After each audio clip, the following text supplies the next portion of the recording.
మహాగణాధిపతే నమః. శ్రీ గురుభ్యో నమః. శ్రీమాత్రే నమః. వెల్కమ్ టు ఎయిట్ భక్తి ఛానల్.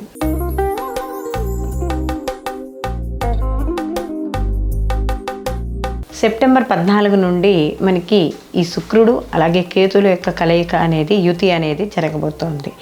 శుక్రుడు సెప్టెంబర్ 14న మనకి ఈ యొక్క సింహరాశిలోకి ప్రవేశించడం అనేది జరుగుతోంది.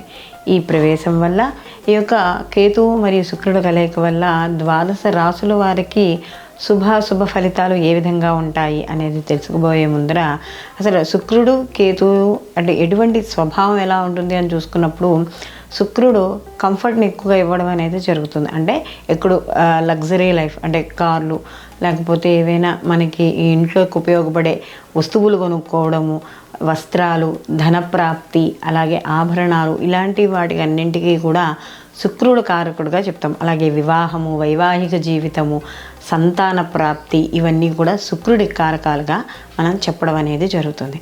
అయితే ఇక్కడ ఏంటంటే ఎక్కువ కోరికలు వస్తూ ఉండడం, అంటే ఒక కోరిక తీరగానే ఇంకొక కోరిక పుట్టడం, అంటే ఏదైనా సరే నిరంతరము కూడా సౌఖ్యాన్ని కోరుకుంటాడు శుక్రుడు. అయితే దీనికి మనకి ఏదైతే శుక్రుడు కోరుకుంటారో దానికి పూర్తి విరుద్ధంగా ఉండడం ఉంటుంది కేతువుది. కేతువు ఆధ్యాత్మిక కారకుడు, అంటే ఆధ్యాత్మిక చింతన, గురువుల్ని కలుసుకోవడం, అలాగే పుణ్యక్షేత్ర దర్శనాలు, ఎప్పుడు ఏదో ఒక భగవన్నామ స్మరణ చేసుకుంటూ ఉండడం, లేదా మనకి ఈ గ్రంథ పఠనాలు అంటే పురాణాలకు సంబంధించినవి, వాటికి సంబంధించి గ్రంథ పురాణాలు పుస్తకాలు ఏవైతే ఉంటాయో వాటిని పఠనం చేయడం, లేదా ఒక ఆధ్యాత్మిక కార్యక్రమాల్లో పాల్గొనడం, భగవంతుడికి సేవ చేయడము, లేకపోతే సమాజంలో ఎవరైతే ఉన్నత వ్యక్తులు అంటే ఆధ్యాత్మిక పరంగా ఉన్నారో వాళ్ళని కలుసుకోవడం, గురువుల్ని కలుసుకోవడం, కొత్త విద్యలు అంటే ఆధ్యాత్మిక పరంగా ఎదగడానికి, భగవంతుడిని చేరడానికి కొన్ని విద్యలు నేర్చుకోవడం, ఇలాంటివన్నీ కూడా ఈ యొక్క కేతువు ఇవ్వడం అనేది జరుగుతుంది. అలాగే కేతువు మనకి చూసుకున్నప్పుడు ఎలా ఉంటుంది అంటే ఏదో ఒక అనుభవించేసి జీవితాన్ని ఇంకా వైరాగ్య స్థితికి వచ్చి నాకేం అవసరం లేదు అని అనుకునే స్థాయిలో ఎవరైతే ఉంటారో ఆలోచనలు కూడా అదే విధంగా ఉంటాయి. అంటే ఒక వ్యాపారవేత్త ఉంటే ఎక్కువ లాభాలను ఆశించకుండా వ్యాపారం చేయడము, లేకపోతే ఏదైనా గొడవలు లేకపోతే ఏమేమి ఉన్నా కూడా ప్రతిదాన్ని కూడా కొంత వదిలేయడం, అంటే పైన భగవంతుడే చూసుకుంటాడులే అనే విధంగా వదిలేయడం, ఇలాంటి ఆలోచనలన్నీ కూడా కేతువుకు సంబంధించి ఉండడం అనేది జరుగుతుంది. కాబట్టి అసలు మరి వీళ్ళు ఈ రెండు కారకత్వాలు కానీ వీళ్ళిద్దరివి చూసుకుంటే పూర్తి విరుద్ధంగా ఉంటాయి. మరి ఇలాంటప్పుడు ఈ రెండు విరుద్ధమైన గ్రహాలు ఒకే చోట చేరినప్పుడు, అందులో సింహరాశిలో చేరినప్పుడు ఏ విధంగా ఉంటాయి అనే విషయాన్ని, అలాగే ద్వాదశ రాశుల వారికి ఎటువంటి శుభ ఫలితాలు ఉంటాయి అనే విషయాన్ని కూడా ఇప్పుడు మనం తెలుసుకుందాం. తులారాశి వాళ్ళకి ఈ యొక్క శుక్రకేతుల యొక్క కలిక వల్ల శుభ ఫలితాలు ఎక్కువగా గోచరించడం అనేది జరుగుతుంది.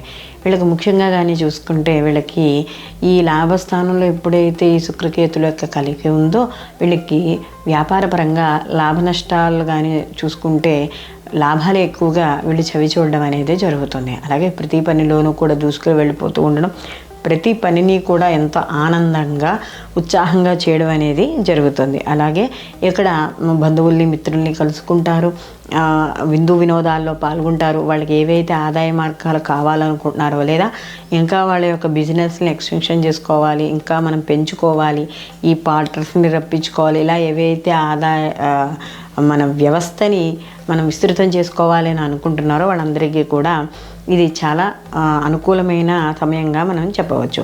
అలాగే దీనికి తగ్గట్టుగానే సమాజపరంగా కీర్తి గౌరవాలు లభిస్తాయి. గతంలో ఏవైతే కొంతమంది వల్ల అవమానాలు పడినా లేకపోతే కొంత సరిగ్గా అడ్జస్ట్ అవ్వలేకపోవడం వల్ల అపోహలకు పోయినా ఏవైనా సరే కూడా ఈ లాభస్థానంలో యొక్క శుక్రుడు మరియు కేతువుల యొక్క కలయిక వల్ల వీళ్ళకి మొత్తం మీద శుభ ఫలితాలు ఎక్కువగా గోచరించడం అనేది జరుగుతుంది. విద్యార్థులకు కూడా అనుకూలంగా ఉంటుంది.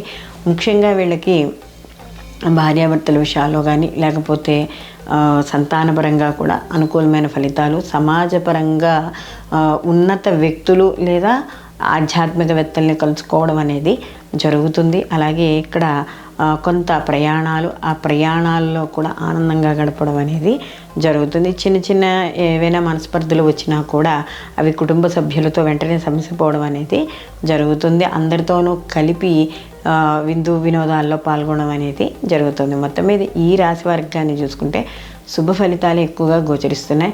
వీళ్ళు ప్రతిరోజు కూడా లక్ష్మీ అష్టోత్తరాన్ని పారాయణ చేయడం, అలాగే అమ్మవారికి ఆవు నేతితో దీపం పెట్టడం ద్వారా మరిన్ని మంచి ఫలితాలు పొందడం అనేది జరుగుతుంది. స్వచ్ఛమైన స్ఫటికలింగాలు, రుద్రాక్షమాలలు, అలాగే జాతి రత్నాల కోసం కింద నెంబర్ని సంప్రదించగలరు. సర్వే జన సుఖినో భవంతు, లోకా సంస్థ సుఖినో భవంతు.